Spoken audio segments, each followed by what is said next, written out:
உடலை குறைக்க அஜித் எடுத்த மருந்து. அம்பானி மகன் கூட பயன்படுத்த முடியாத மருந்தை பயன்படுத்திய அஜித். விலை எவ்வளவு தெரியுமா?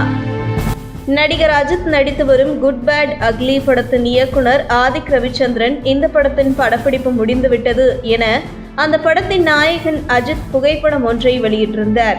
அந்த புகைப்படத்தை பார்த்த பலரும் இது அஜித்தே கிடையாது, இந்த புகைப்படம் ஏஐ டெக்னாலஜியில் உருவாக்கப்பட்டது, இந்த புகைப்படம் போட்டோஷாப் செய்யப்பட்டது என்றெல்லாம் பல்வேறு சந்தேகங்களை எழுப்பி வந்தனர். இதற்கு முக்கிய காரணம் நடிகர் அஜித்தின் உடல் நம்பவே முடியாத அளவிற்கு ரொம்ப ஸ்லிம்மாக அந்த புகைப்படத்தில் இருந்தது. குறிப்பாக நடிகர் அஜித் கல்லூரி மாணவன் போன்று காட்சியளித்தார்.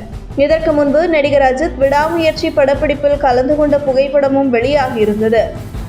தற்போது குட் பேட் அக்லி படத்தின் படப்பிடிப்பும் வெளியாகியிருக்கிறது. அந்த வகையில் மிக குறுகிய காலத்தில் அஜித் எப்படி அவருடைய உடலை இப்படி குறைத்திருக்க முடியும் என்று பலரும் ஆச்சரியப்படும் வகையில் இந்த புகைப்படம் வெளியாகி இருக்கிறது. அந்த வகையில் இந்த புகைப்படத்தில் இடம்பெற்றது அஜித் தான் என்றும் இது அஜித்தின் உண்மையான தோற்றம்தான் என்பதை உறுதி செய்கிறது சினிமா வட்டாரங்கள். அதாவது நடிகர் அஜித் விடாமுயற்சி படப்பிடிப்பின் பொழுது அஜர்பைஜானில் இருக்கும் பொழுதே அசைவ உணவுகளை சாப்பிடுவதை விட்டுவிட்டதாக கூறப்படுகிறது. அதே நேரத்தில் நடிகர் அஜித் என்னதான் உணவுகளை கட்டுப்படுத்தி உடற்பயிற்சிகள் செய்தாலும் கூட மிக குறுகிய காலத்தில் எப்படி இப்படி உடலை குறைத்திருக்க முடியும்? இதற்கு ஏதேனும் நிச்சயம் மருந்துகள் பயன்படுத்தப்பட்டிருக்கும் என்றும் கூறப்படுகிறது. இந்த நிலையில் தற்போது அஜித் உடலை குறைப்பதற்கும் கூட சில மருந்துகளை உட்கொண்டார் என்றுதான் கூறப்படுகிறது. அதாவது உடலை குறைக்கக்கூடிய ஸ்டீராய்டு போன்ற மருந்துகளும் பயன்படுத்தி உடலை குறைக்கக்கூடியவர்கள் இருக்கிறார்கள். ஆனால் மருத்துவர் ஆலோசனை இல்லாமல் உட்கொண்டால் உயிருக்கே மிகப்பெரிய ஆபத்தை ஏற்படுத்திவிடும் என்றும் எச்சரிக்கிறார்கள் மருத்துவர்கள்.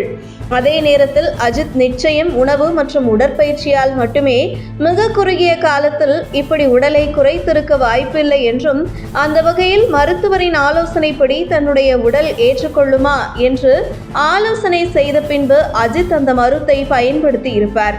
காரணம் தன்னுடைய உடல் நலம் குறித்து அஜித் மிகவும் கவனமாக இருக்கக்கூடியவர் என்று கூறப்படுகிறது. அதே நேரத்தில் அம்பானி மகன் ஆனந்த் அம்பானி உடல் பருமன் அதிகரித்து இருந்த நிலையில் அஜித் போன்ற சில மருந்துகளை பயன்படுத்தி ஏன் ஆனந்த் அம்பானி உடலை குறைக்க முடியாதா என்று பலரும் கருத்து தெரிவித்து வருகிறார்கள். ஆனால் அந்த மருந்து தங்களுடைய உடல் ஏற்றுக்கொண்டால் மட்டுமே அந்த மருந்தை பயன்படுத்த முடியும். அப்படி இல்லை என்றால் உயிருக்கே ஆபத்தாகிவிடும். அந்த வகையில் அம்பானியின் மகன் ஆனந்த் அம்பானிக்கு சிறு வயதிலேயே ஆஸ்துமா பிரச்சனை இருந்த காரணத்தினால் இதுபோன்ற மருந்து மூலமாக அவர் உடலை குறைப்பது தவறு என மருத்துவர்கள் ஆலோசனை வழங்கி இருக்கலாம். அதனால் தவிர்த்திருக்கலாம் என்று கூறப்படுகிறது. அந்த வகையில் உலக கோடீஸ்வரராக இருந்தாலும் அஜித் போன்று நினைத்ததை செய்ய முடியாதே என்று கூறப்படுவது குறித்து உங்கள் கருத்துக்களை கமெண்ட் செய்யுங்கள். உங்கள் தின சேவல்